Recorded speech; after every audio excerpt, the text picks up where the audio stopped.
नमस्ते बिटिया, हमेशा खुश रहो बिटिया।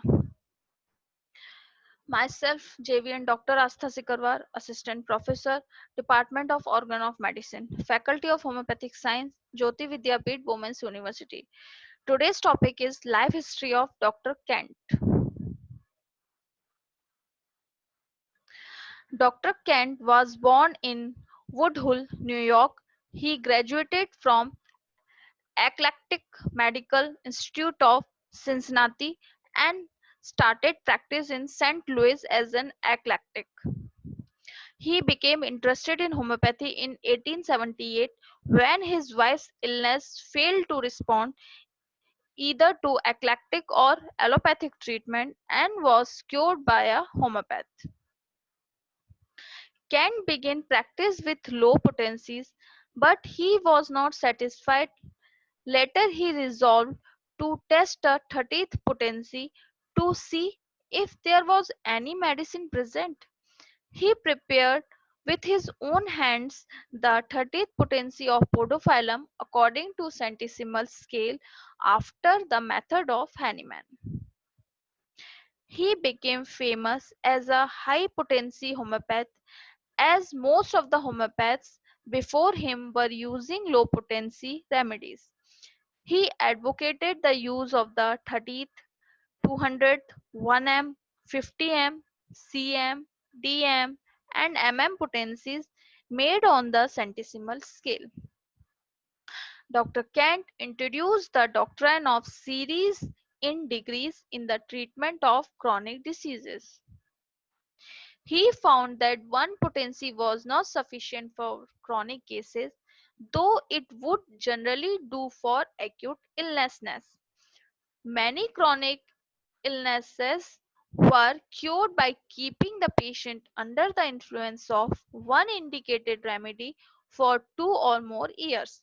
But this cannot be done with continuous curative action unless the doctrine of series in degrees is fully understood and used.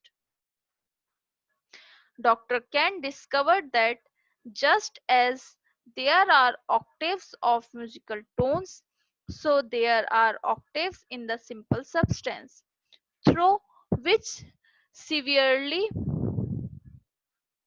it is possible to correspond with the various planes of the interior organism of the animal cells.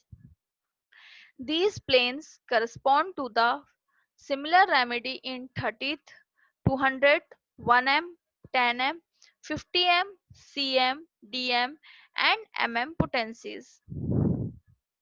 Dr. Kent also discovered the law of vital action and reaction as pointed out by Dr. Hahnemann. A medicine is not too high to cure so long as it is capable of aggravating the symptoms belonging to the sickness in the first hours in acute and in the first few days of chronic sickness.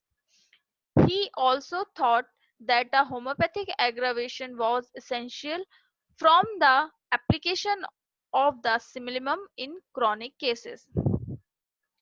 Dr. Kent felt that if there was relief without homeopathic aggravation, the chronic sickness was only superficially affected and would require a deeper acting remedy to remove the vital disorder. Dr. Kent laid greatest importance to the will, understanding, and memory of the patient. They form the innermost of the man and are extended outward through the general physical organism. Cure takes place from center to periphery, but if the symptoms retreat from periphery to center, the prescription is wrong and must be antidoted.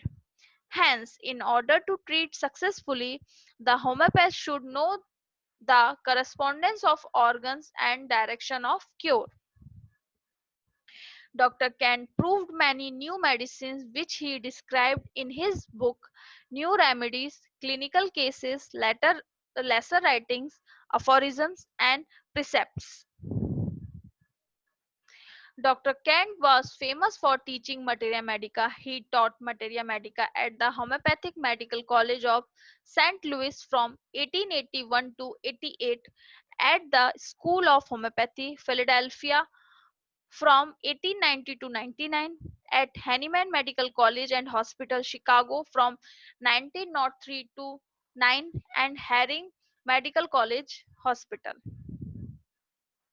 Students from England, European countries, India, and other parts of the world sought admission to the institution where he taught the subject. Sir John Ware, A. H. Grimmer, Pierre Smith, B. K. Bose, and other famous homeopaths from all over the world were his disciples. He was the president and trustee of Chicago Homeopathic Hospital. This session powered by digital version 2.0 homeopathic Jyoti Vidyapeeth Women's University. I hope you are satisfied with my digital session. If you have any query, please mention it in comment box. I will resolve it. Thank you.